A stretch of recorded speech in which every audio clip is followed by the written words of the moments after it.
Well, every year Washington State Athletics produces a lot of talent, but would you guess the track and field program is constantly churning out top-tier athletes? More than a decade ago, Joshua Anderson set the program record in the 400-meter hurdles, finishing in at under 48 seconds. Then CJ Allen was an All-American, and he's actually currently ranked 5th in the world in that same event. Now, Jared Mcalvey is hoping to etch his name among the all-time greats in program history. I was initially a sprinter in high school, but my coach turned me into a hurdler. Always been a fan of Washington State, living so close to home. They were always on TV, and ended up coming here.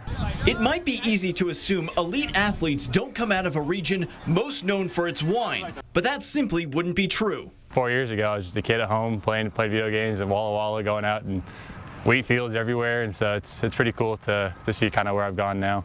And Jared Mcalvey, the headband, trying to hang on. Here come in a photo finish. Whoa.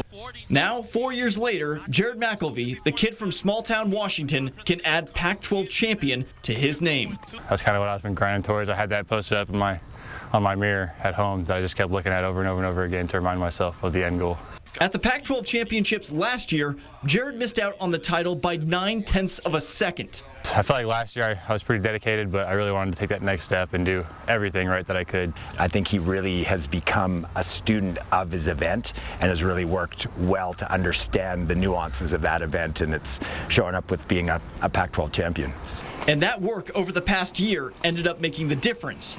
3/100ths of a second of difference. I peeked across just probably like 15 meters ago out of the corner of my eye just to see where I was at, and I saw them coming up on me, so I leaned with everything I could, and I didn't initially know at first. I didn't know where to look to see where I would want it, but after about 5 seconds, I looked to the left of me and saw it, and it was relief. Definitely relief was what I felt the most.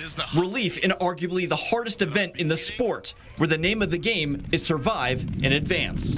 It's a mental toughness event. You got to be tough for it, and everyone's hurting coming home, so you just got to know that you're trained, trust your training, trust the process, and keep doing what coach has been emphasizing. And it'll hurt at the end, regardless if you win or lose. So definitely do what you can to win.